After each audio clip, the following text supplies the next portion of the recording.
Olá, vamos dar continuidade à nossa série Como Deus Criou o Homem e hoje nós vamos falar sobre um princípio espiritual extremamente poderoso e pouco compreendido, o poder da imaginação. Nós vamos falar sobre por que Deus criou a imaginação, qual é a função espiritual dessa ferramenta, como ela atua na manifestação do nosso destino e por que, ao longo de toda a Bíblia, Deus nos chama a usar essa capacidade como parte do nosso crescimento espiritual e da nossa jornada com Ele. A imaginação não é um erro do ser humano, ela não é fantasia e nem ilusão, ela é uma ferramenta espiritual criada por Deus.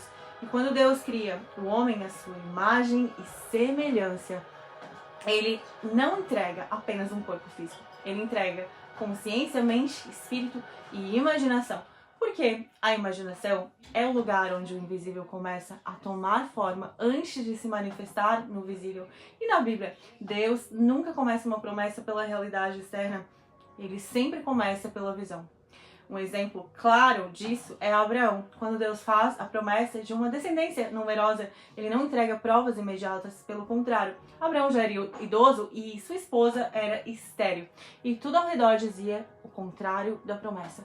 Mas Deus faz algo muito específico. Ele chama Abraão para fora da tenda e diz: olhe para o céu e conta as estrelas, se é que podes contá-las. Assim será a tua descendência.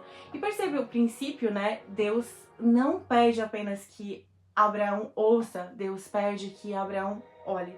Porque antes de Abraão gerar fisicamente, ele precisava conceber internamente. A promessa precisava existir primeiro na imaginação. E esse é um princípio espiritual profundo. Aquilo que você não consegue imaginar, você não consegue sustentar. A imaginação é o útero espiritual, onde as promessas são gestadas.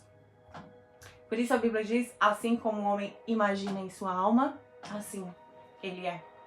Não diz assim como ele deseja, não diz assim como ele fala, diz imagina, porque a imaginação molda a identidade e a identidade molda decisões, comportamentos e destinos. Tudo na nossa vida nasce de uma imagem interna. Antes de uma escolha, houve uma visualização. Antes de um medo, houve um cenário criado na mente. Antes de um fracasso, alguém imaginou que não daria certo. E até a ansiedade é uma imaginação treinada, né? No futuro negativo. Existe um princípio espiritual conhecido como, né? Que significa contemplar profundamente, visualizar com intenção, sustentar uma imagem até que ela se torne realidade interna. Isso não é misticismo, é um princípio espiritual presente desde os tempos bíblicos. A fé opera exatamente nesse lugar. Hebreus nos ensina que a fé é a certeza daquilo que ainda não se vê. Ou seja, a fé se manifesta primeiro no invisível e o invisível é acessado pela imaginação alinhada à verdade. Por isso Jesus constantemente dizia: segundo a tua fé seja feito. Ele não estava falando apenas de palavras, mas daquilo que a pessoa conseguia conceber por dentro. Quando a imaginação está ferida, o ser humano fica preso em ciclos. Ele até deseja o novo, mas só consegue imaginar o passado. E aquilo que você imagina repetidamente, você recria. Por isso Paulo fala sobre destruir fortalezas mentais.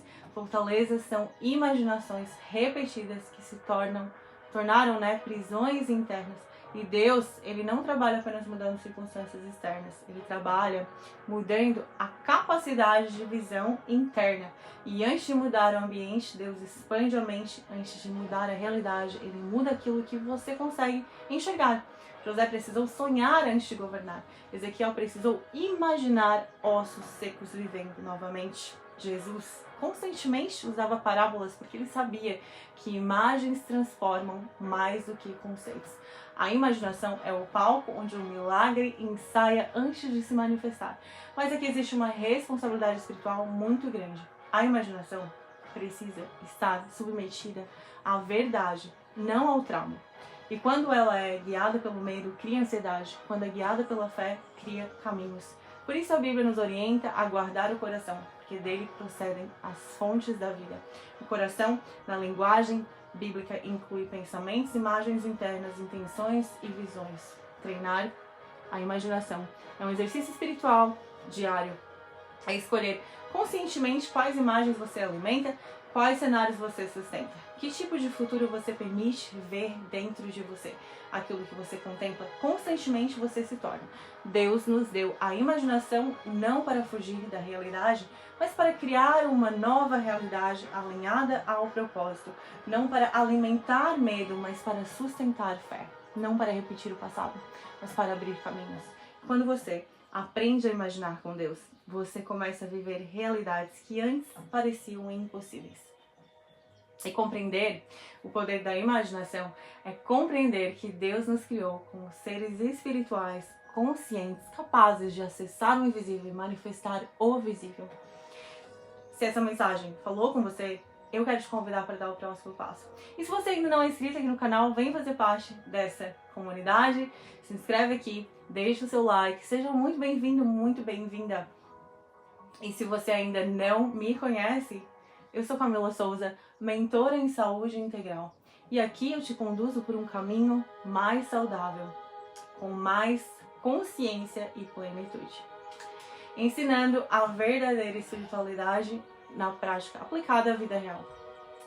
E se você ainda quiser aprofundar ainda mais comigo, eu quero te convidar para a Academia da Alma Guerreira, uma escola onde você tem acesso ao meu método completo, com vídeos para você estudar no seu tempo, exercícios práticos e um caminho estruturado de crescimento espiritual, emocional e integral. Ao entrar, você também passa a fazer parte de uma mentoria mensal comigo, caminhando em comunidade com direção, consciência e propósito. Que Deus te abençoe, fique com Deus e até o próximo vídeo.